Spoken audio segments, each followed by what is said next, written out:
Ladies and gentlemen, this is episode number 9 of Making a Track from Start to Finish.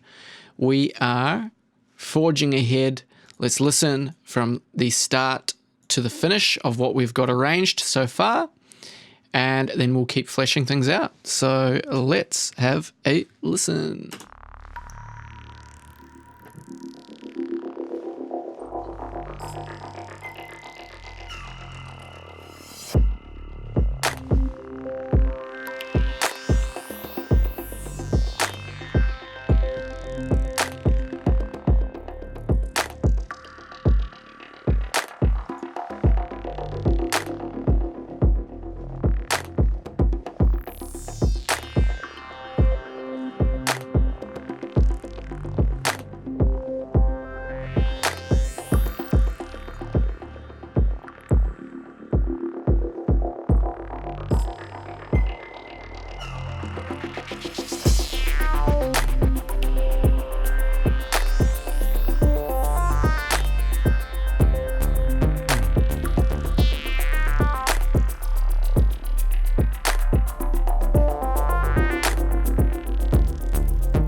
Wicked. All right. So I think from here to here, there's definitely going to have to be a bit of a change in the way things are arranged, specifically in the way that these effects are playing out. Some of them work, some of them don't. But I've got an idea for what we can do here. So I'm actually going to change the direction of the track. So what I'm going to do is I'm going to go ahead and I'm going to insert a new MIDI track. And I'm going to call this one Sybase. All right. And I think from here through to this section, I'm going to introduce a rolling psytrance bass. So I'm going to select my sub bass and I'm just going to press 0 to deactivate it, right? And inside of here, I'm going to make sure this is on 16th notes, and I'm going to draw in a whole heap of notes. Lots and lots and lots of notes, all right? So I'm going to duplicate that across and duplicate that across. So now I've got a whole lot of notes. If I grab operator, drag and drop it on that channel, now I've got this, right? So if I come into the waveform, I'm going to change that to the saw wave. And if I come back into the MIDI clip, just click so that I'm not selecting anything, just left clicking and go Control A. I select all of the notes and I can go Shift plus the down arrow to drop it down an octave. So let's have a listen to that. And Shift and down again. Right, so that's the octave that I want to be in for the bass.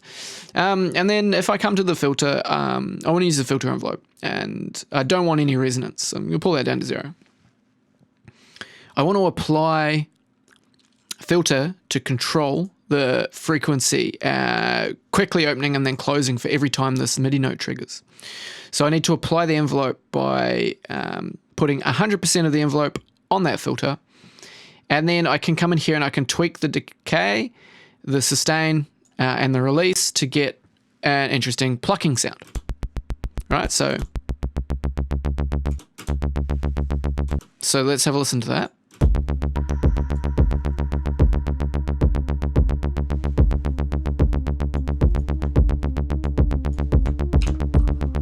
So what I'm going to do is I'm going to get an audio effect and I'm going to get a compressor and I'm going to put the compressor on that channel. And I'm going to say to that compressor, I want to listen to the sidechain. So every time the kick triggers, I want this compressor to react to it. And I'll grab the ratio and I'll turn that up a bit. Grab the attack, pull that down a bit. And the release, we could leave it around there. So.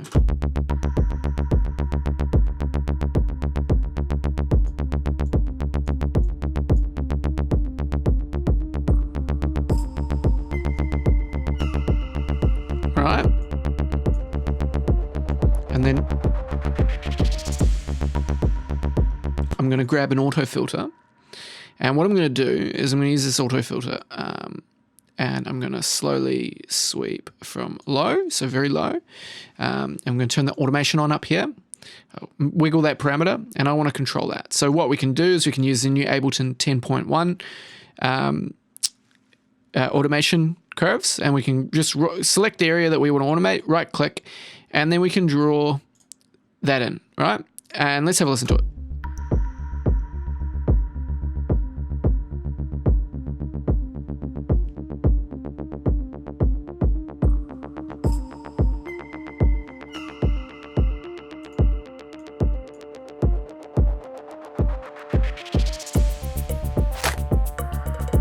Right, now I won't have it go quite so high because we sort of lose the sound as it gets up that high. So let's have a listen. Cool. And then we're going to automate the on and off, right? So it'll be on there and during this section and it'll be off. So let's just have a quick listen to that.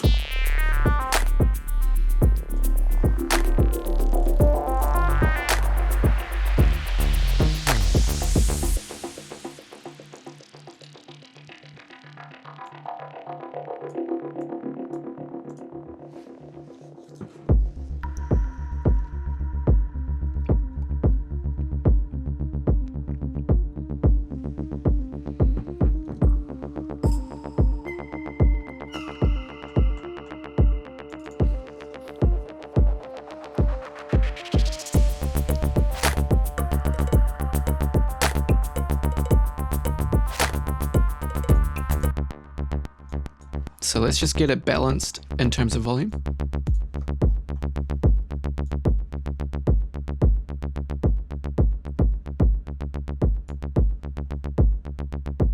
Okay, and I'm going to put a bit of a volume fade on it up until this point as well. So I'll just like negative, let's say negative 10.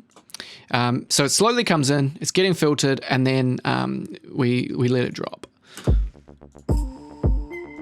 So you can kind of hear it's coming. And then what I might quickly do is I might just... I'm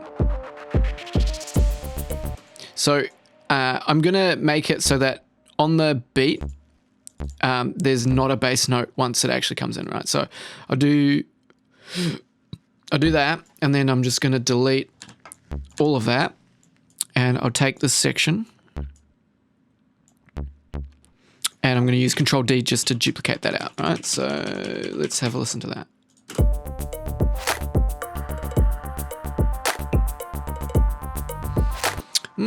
Do I like that more? Not necessarily.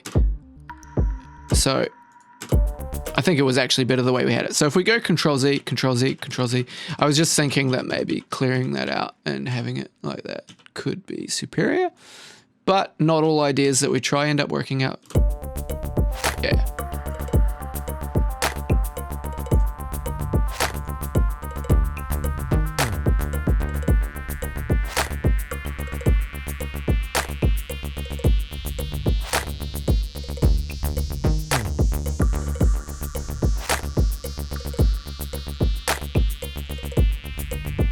Okay, so we can play with this a bit more. And unfortunately the compressor is making it click.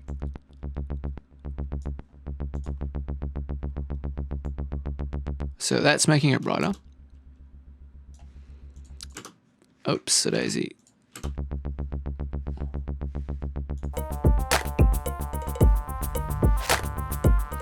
Okay, great. So that's that added.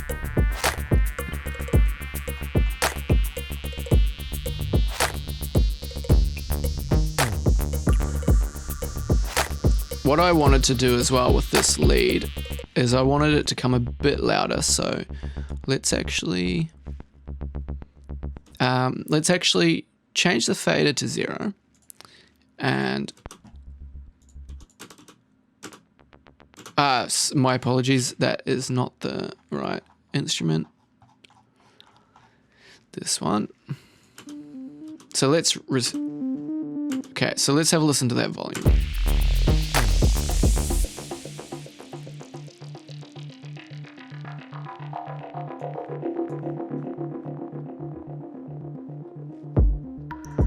So I'm going to click on this parameter and I'm just going to move it a little bit. Right, so what I want to happen is about halfway through this section. So how many bars? That's 12 bars. So let's say 6 bars in. I want to automate this so that it lets a bit more bottom end of the track come in, of this particular instrument. And then I'll bring it back up.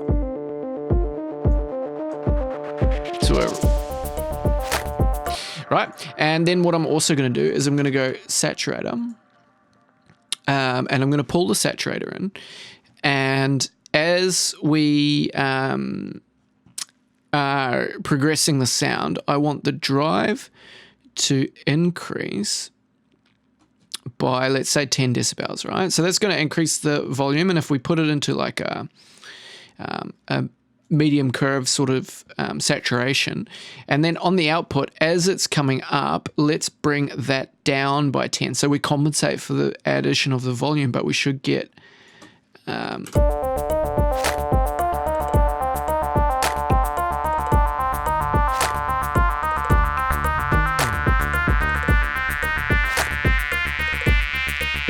yeah, you're getting a nice saturated sound, so you can hear it a lot in the high frequencies.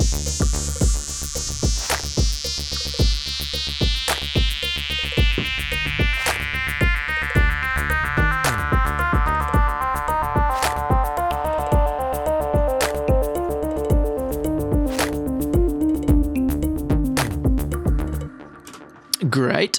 What we can also do, and we'll check the volumes of everything. That might be a bit loud right now. It's sort of hard to tell on the headphones. I'm not that trustworthy of the volumes of things on headphones. It's much better when I'm using the monitors. But what we'll do is we'll just apply the groove template to this bass line as well. And if we commit it, then you'll see the volume automation that it's doing with the velocity. So that'll move sort of in the same kind of rhythm as the rest of the track.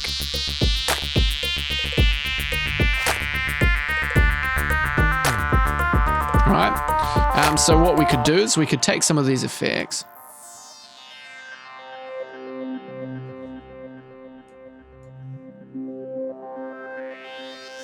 We might take the first half of that and place it here.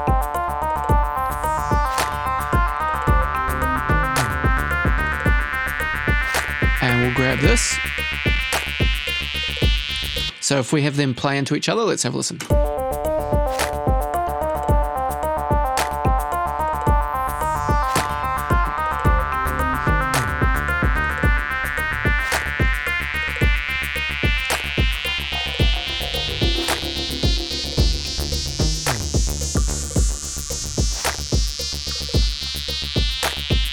And what we could do is we could actually end that sound as it gets to that peak, and we could just let it go. We could let it drop away.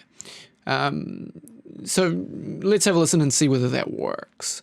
But what we could also do is we could, when that happens, is we could have it suggesting that we're going to use that sort of phrasing again. And we won't do it, but we'll suggest it. And that could be a good way of creating an expectation and then actually not fulfilling it. So we may disappoint people, but disappointment when you're making music, it's great to try and sort of set an expectation and then suggest that expectation, but then sort of change it, right? So that creates an interesting feeling in the music, and it's building tension, and it's often releasing as well, right? So when you're hearing what you expect to happen, that's essentially a release moment, and then when you're suggesting what may happen but then not giving it, you're building you're making tension.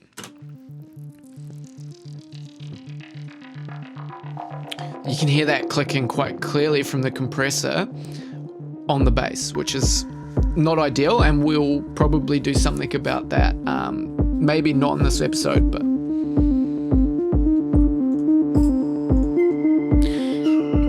this may be a little loud overall now.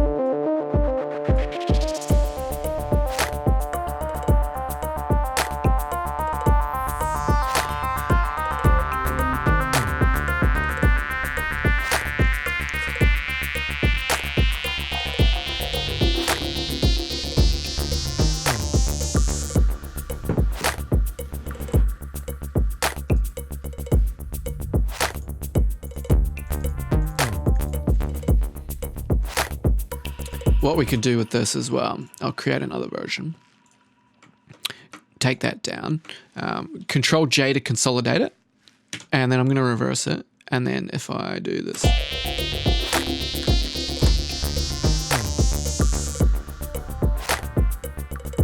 what if I put them almost back to back with each other? So what if I put them literally back to back with each other? Nah, I don't like that too much. Worthy experiment, but don't like it. So what I was going to do here before I just got distracted is I'm going to go to the ping pong delay, or well, now it's called the delay. So let's go delay. Let's add it on the end here. And we're going to have the dry wet at 0, and we're going to automate it. So the dry wet over this period of time will go all the way, all right? And the feedback here, let's go all the way as well. But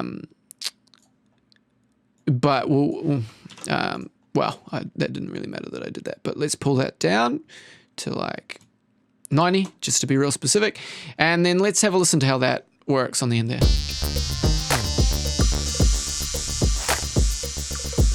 Not quite what I had in mind. So let's pull that down a bit, right? So let's not go too overboard. So let's put it on like 70.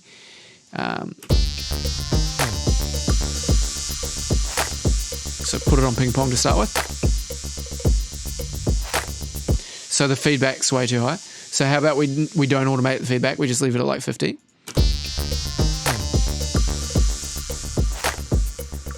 And then maybe we actually need to do this over a shorter period of time.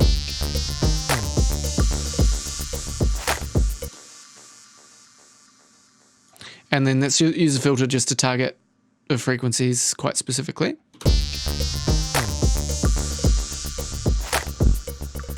Okay, that's a bit better. It doesn't kind of leave you hanging so much when the sound just disappears.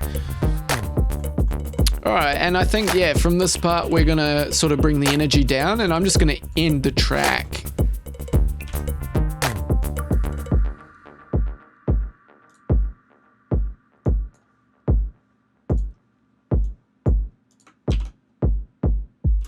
Cool, and we'll finish it on just that single kick drum, right? And we'll say that this is the end of the track. So end. So 2.5 minutes, yeah, whatever. It's just a quick, sweet idea of how you quickly smash out some, you know, I'm teaching you the principles, and then you extrapolate out and you elaborate out on the ideas that I'm showing, right?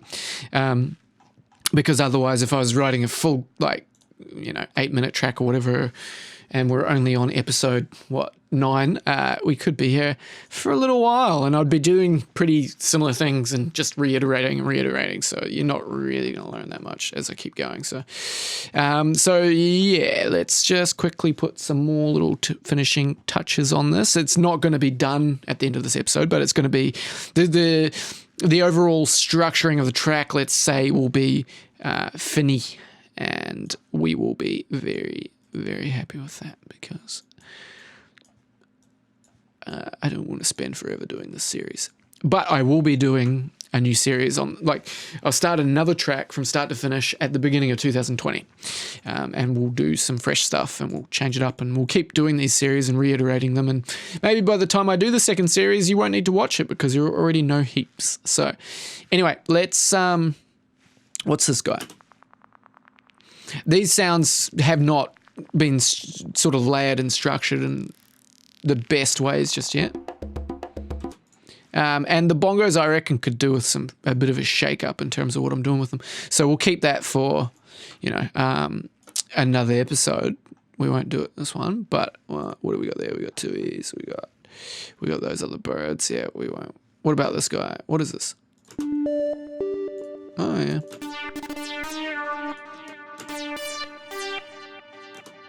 We could totally use that.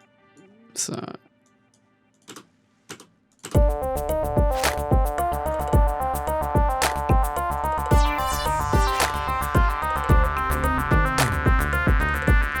there.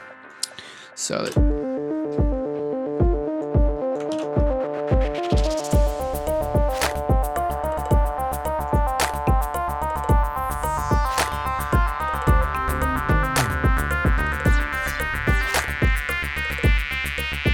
okay, so let's do some cool stuff with this. So delay. It's already going into 1 reverb. My bad. I want reverb. I don't want delay. I just typed delay again. What a guy. Reverb. Let's do it. Bring that down a bit. I want it to be pretty mental. Yeah, I don't want to cut the high. I want to... yeah. And let's go maybe even more. Let's really push it back. I don't want it to be too far forward in the mix. I don't want it to be like jumping out at us too much. So...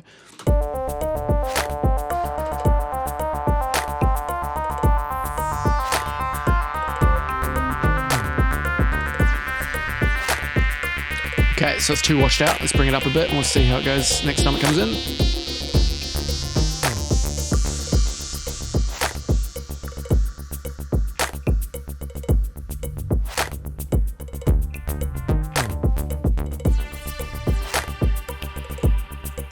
That's better.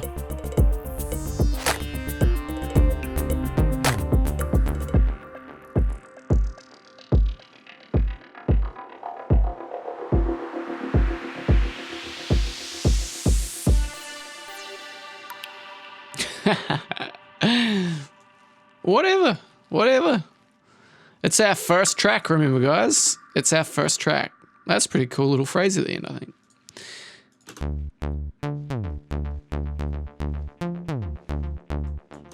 Yeah, we could use that full phrase. Why not? How does it sound there? Let's just have a listen.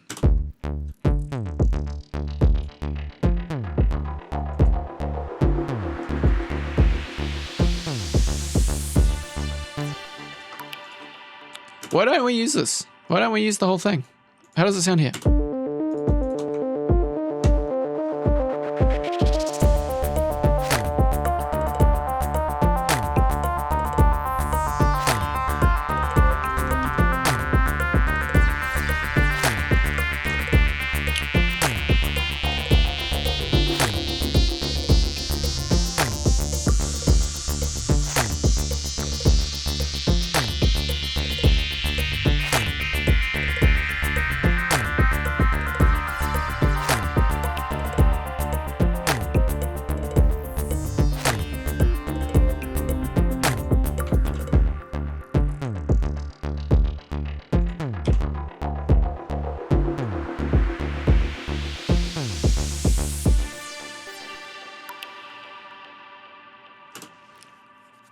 Sweet as, man. So I'm going to change this up. I'm not going to auto pan that. I'm going to do something a little bit different. What we're going to do is we're going to get the delay again. And we're going to, does it need to be before or after the EQ? Doesn't matter too much. Let's put it before. And let's go ahead and unlink them and turn them on to time. And we're going to say that the left is going to be on 1 milliseconds, right? So it's essentially going to play, sort of regularly. It's going to play 1 millisecond after where it should have played, all right? And we're going to go dry wet 100 because we want this to affect the whole thing. And then on here, we're going to say like, okay, well, that could be 15 milliseconds. Right, so it's in the center.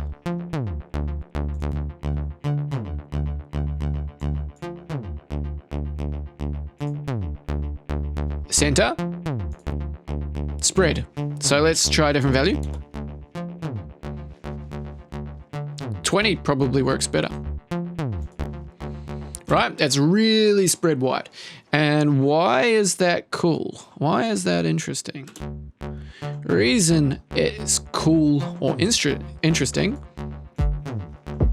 the kick and the bass that we're using, wherever the hell it is, are in the center of the mix. And this has a fair few frequencies that conflict with some of the elements like the bass. All right. So we're creating separation using stereo width, which is pretty cool. And then I'm actually going to cut this.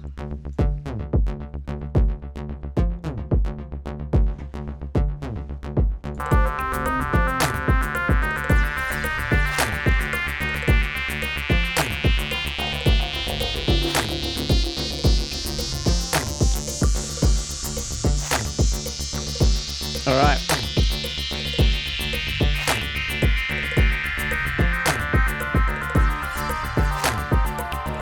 Oof, that's actually pretty cool with all that delay on it.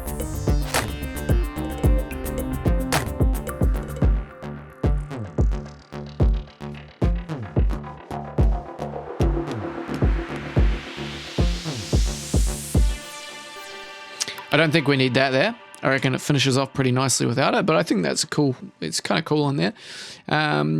What is this one?